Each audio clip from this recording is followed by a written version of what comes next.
Okay, so there's just been a trend of criticism that I've seen online a lot recently that I felt like talking about, and I wanted to hear other people's opinions on it, so I figured I'd make a quick video on the subject. And that is, I've noticed a tendency for people to talk about a story but suddenly change plot elements. Typically when people refer to plot and story as different elements, oftentimes it's just used as a synonym, but when they're referred to as different elements, story typically means just the bullet points of what happened. It's this happened, then this happened, then this happened. So the king died, then the queen died is a story. But plot tends to have the understanding that there's more going on. There's a connective tissue to the story that is happening. So the king died, then the queen died of grief would be the plot. See, there's that connective tissue of the grief. The grief is the thing that makes that a plot. So you have a reason for the actions, not just the actions. When people bother to distinguish these things at all. Again, oftentimes they're used interchangeably, which people is perfectly fine. Sometimes words have different meanings in different contexts. But I've noticed there's a common trend where people will commonly summarize the story and then change elements of the plot to their own liking. You might call this a straw plot. Like a straw man is a weaker argument. This is a weaker version of the story you don't like. Okay, clearly I don't typically care for. Clearly I don't care for the Witcher series, and I have cheekily referred to the story in The Witcher 3 as being, I'm sorry, Geralt, your princess is in another castle. And literally that is what happens, but there is way more connective tissue going on.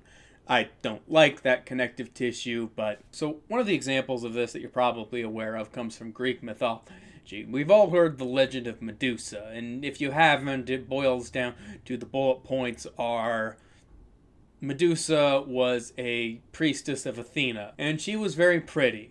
And the god Poseidon goes, you're very pretty, I would very much like to have sex with you. And she goes, I would very much like that you didn't. And he goes, too bad I'm a god. And he rapes her in the middle of Athena's temple. Then, from there, you might have heard that Athena punishes Medusa for her debauchery in her temple and turns her into a gorgon. That's probably the way you've heard that myth. The thing is, that is the Roman interpretation of this myth. How the Greeks interpreted this myth, that Medusa prayed to Athena to make sure that this could never happen again, and so Athena turned her into a gorgon so no man could ever take her without her consent again. It was an act of her wanting her followers to be safe. Worth noting, the temples of Athena were well known at the time for being safe havens for women who've gone through that sort of thing. You can see what I mean here with that story. That is the same story. At the fundamental level, it's woman gets raped, turned into a monster. That is the story element that's going on. But the difference is a lot of people change what the emotional context or the connective tissue going on for their own reasons. In this case, it's just that Rome had a real hard-on for Mars, or as the Greeks would call him, Ares. And Ares was always in a lot of competition with Athena.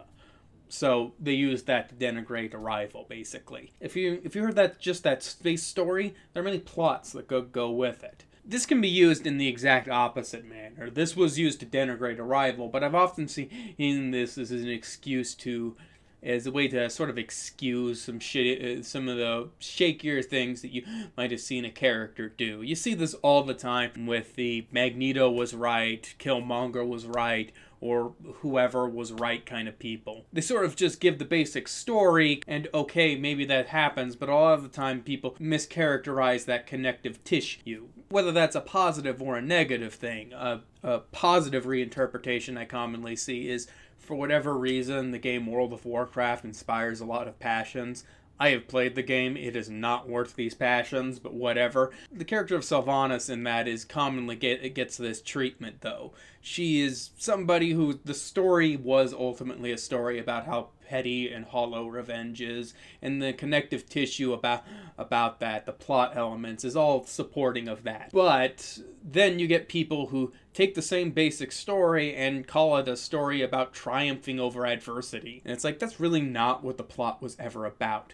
Recontextualizing this terrible person who does terrible things because she's just so terrible as a story about climbing over adversity and people not believing in you and you still having to carve out a place for your own is kind of disingenuous. I mean, yeah, I guess that's on the story level. I guess that kind of happens, but it's kind of in spite, not because of the person. I guess I see why people do this sort of thing. Ultimately, we pick the thing that we like, some reason. Ultimately, we pick the thing that we like for some reason, and then sort of find ways to justify it. People like a plot element or a character, and they find reasons to justify it. So they find reasons to justify that, and one of the ways people tend to do that is subtly altering what happens in the actual plot. And this isn't even me saying you have to be incredibly consistent with this sort of thing, but I would ask that if when you're trying to talk about this sort of criticism and things, make sure you're trying to criticize it for what the actual plot elements are, not what you wish the plot elements have said. I try to not do this sort of thing, though I can't imagine I'm immune to this. But for your sake watching the video, I would just suggest listening to multiple people about certain stories because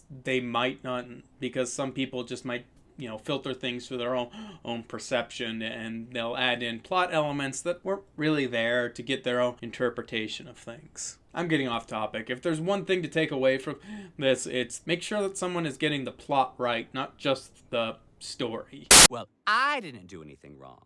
It's just like the culture up there was really diseased, and it was all just like cliquey politics and people really threatened by clear communication. You were the problem. He was the problem.